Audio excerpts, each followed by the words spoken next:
Hello there and welcome back to another edition of the Hot Lap Classic Remastered. This time we are capping off our Mazdaspeed Roadster series with the 1999 Mazda Roadster C-Spec.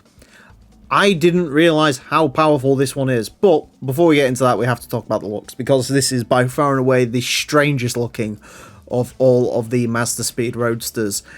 It has a bit of a resemblance to like a Porsche Boxster from the front, and then the back end just reminds me of sort of like a British sports car in the 90s when they used to reuse parts all the time. And then it's got this giant wide body on it and this big bazooka exhaust. It's interesting, to say the least. I think it looks quite cool. It looks a bit like a kit car, but yeah, I'd love to see what one of these looks like in the flesh. I can imagine they look a little bit mental. Anyways, yeah, front engine, rear wheel drive, 344 horsepower, 929 kilos. This, in theory, should be even quicker than that B-Spec we had last time, but we shall see. It is going to get 6 laps. Oh my god, look at that. What is the point of that scoop? What is that? Anyways, yeah, this is going to get 6 laps off the Motorsports Land track in order to set the best time it possibly can. Our current leader is the Ford GT90, a 28.180. This is unlikely to beat that. In terms of where this is going to go, well, judging by the evolution of this series so far, the Mazda Roadster B-Spec was a 30.599, so this should be very slightly quicker than that, and it should obviously be quicker than that A-Spec we had, which was a second slower than the B-Spec. So, in theory, this should be in the under 30 club, but I highly doubt it's going to get there. I will say, this has 30 more horsepower than that B-Spec, and it doesn't necessarily feel like it. I will be honest, 30.851, first flyer. Like I say, this should be the ultimate MX-5, but whether it will be or not is a different topic.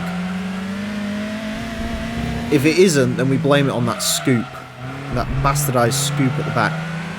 I think, so one issue I am finding straight away with this is, now that we've really upped the power, understeer is starting to become a bit of a problem with this. It's a little bit too understeer.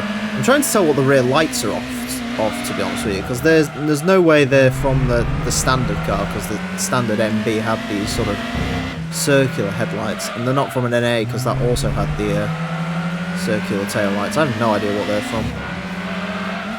Could be like a random kit. That's gonna be nope. No, we got away with that. I'm amazed we got away with that. That's another one of those, like the Civic we had a couple of cars out where probably shouldn't have got away with it, but we did.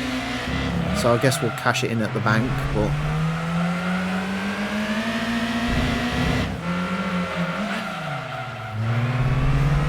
you know what? I'd like to be a full second up on the VS. I think that'd be the way to go with this. Come on, car. Nah, the oversteer just threw me offline there. Yeah, that's going to do it. That's the problem, the oversteer over some of these corners, it just creeps in. This is when it does start looking like you're putting too much power through an MX-5. This is when it sort of starts to fall apart a little bit here.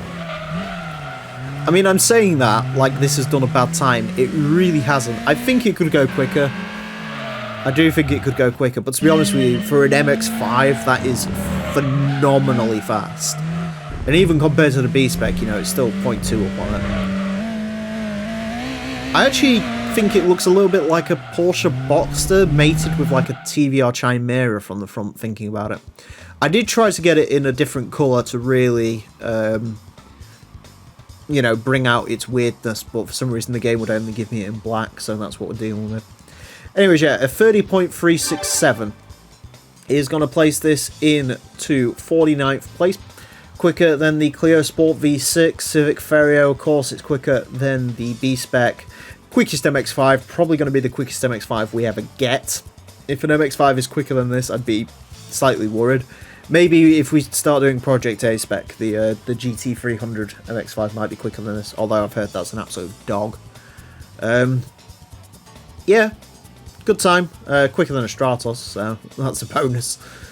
Yeah, not as quick as TVR Chimera, so that's an interesting one. So even the quickest MX-5 can't match the slowest TVR, so that's something to think about. Anyways, that's it for this episode. Thank you all very much for watching, and I promise you next time I won't drive a Mazdaspeed vehicle. Until then, farewell.